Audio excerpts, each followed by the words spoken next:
Sur cette colline, les miliciens du M23 tiennent leur position. On les voit avec leurs armes. Ils ont des mitrailleuses 12.7. Nous sommes à 3 km de la ligne de front, près du pont stratégique de Rwanguba, à 25 km de la frontière avec l'Ouganda. Depuis un mois, l'armée congolaise a renforcé ses effectifs pour contenir l'avancée des rebelles.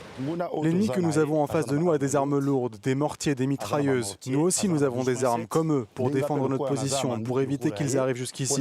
Ça fait déjà 2 fois qu'on les a attaqués et qu'on a réussi à les repousser.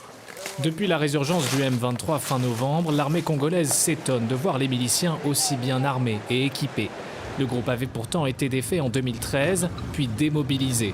Pour les FRDC, pas de doute, le M23 bénéficie du soutien des pays voisins. Au fur et à mesure que nous sommes entrés en contact avec l'ennemi, on s'est rendu compte que c'était bel et bien l'armée rwandaise qui appuyait cet ennemi et que la guerre que nous menait ces groupes armés M23 n'était qu'une guerre par procuration.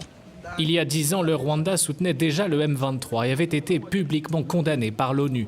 Aujourd'hui, l'armée congolaise accuse aussi Kigali d'intervenir directement sur son sol et présente ce qu'elle décrit comme des preuves, comme ces photos de drones montrant des soldats avançant en colonne en pleine nuit, ou encore ses armes et ses équipements retrouvés sur le champ de bataille.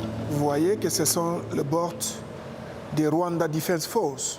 Nous avons récupéré tout ça lors de nos batailles. Ça, ce sont des casques utilisés par les unités spéciales des Rwanda Defense Force. Fin mai, 2 soldats rwandais avaient aussi été arrêtés au Nord Kivu avant d'être libérés et remis à Kigali. Ni l'ambassadeur du Rwanda en RDC, ni le porte-parole de l'armée rwandaise n'ont souhaité répondre à nos questions.